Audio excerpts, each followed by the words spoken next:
नमस्कार दर्शकबिन, यति बेला हामी कैलालीको जोशीपुर गाउँपालिकामा छौँ।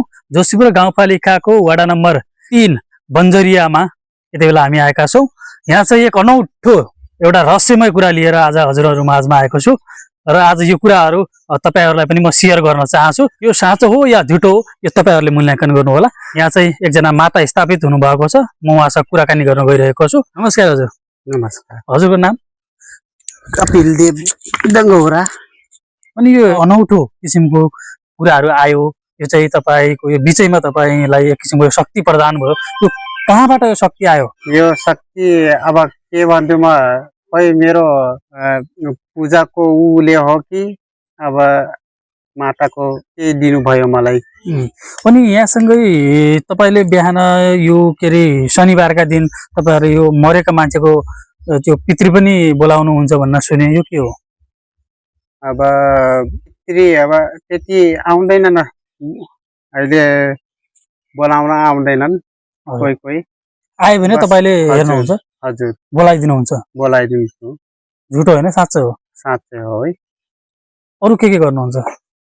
अब भूत भगाउने त्यही हो। हात हेर्ने, भूत भगाउने। हजुर।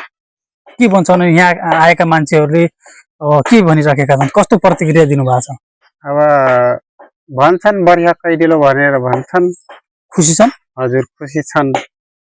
अब कि कसैले एकै ठाउँमा त छैनन् माता, अन्त पनि जान्छन्। कि कसैले यो बन्नु पर्छ, यो तपाई यो बन्नुहोस् भनेर कसैले भनेर तपाईले यो यस्तो गरिराख्नु भएको त हैन? नाइ, म त्यस्तो कोही कसैले भनेको छैन। म यो बन भनेर मन्त्र तन्त्र गर भनेर मलाई कोही भनेन, स्वयं उनले हो। अरु को हुनुहुन्छ परिवारमा? को हुनुहुन्छ? आमा छन्, बुवा बितेका छन्, परिवारमा दाजु छुट्टिएका छन्, अनि 2टा छोरा छन्। बस। अब तपाईलाई यो किसिमको शक्ति आइरहँदा अब यहाँका नागरिकहरूले तपाईलाई कसरी चिन्ने त? अब खोइ कसरी चिन्छन् यो त मलाई थाहा छैन। म के भन्छु कि म आफ्नो कार्य म गर्छु, आफ्नो कार्य। तपाईहरु पनि भक्त हो, आफ्नो भगवानको सेवा गर भनेर भन्छु म। अरु के भन्न चाहनुहुन्छ अब अन्तिममा?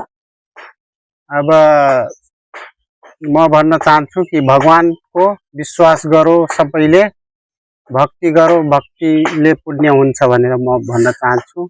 अब अन्तिममा यदि तपाईले यो किसिमको कतै काहीँ आफूले काहीँ झुटा गरेको हुँ या केही गरेको हुँ भने के कारबाही पनि हुन्छ है? यस विषयमा के भन्नुहुन्छ सम्पूर्ण दर्शकहरूलाई?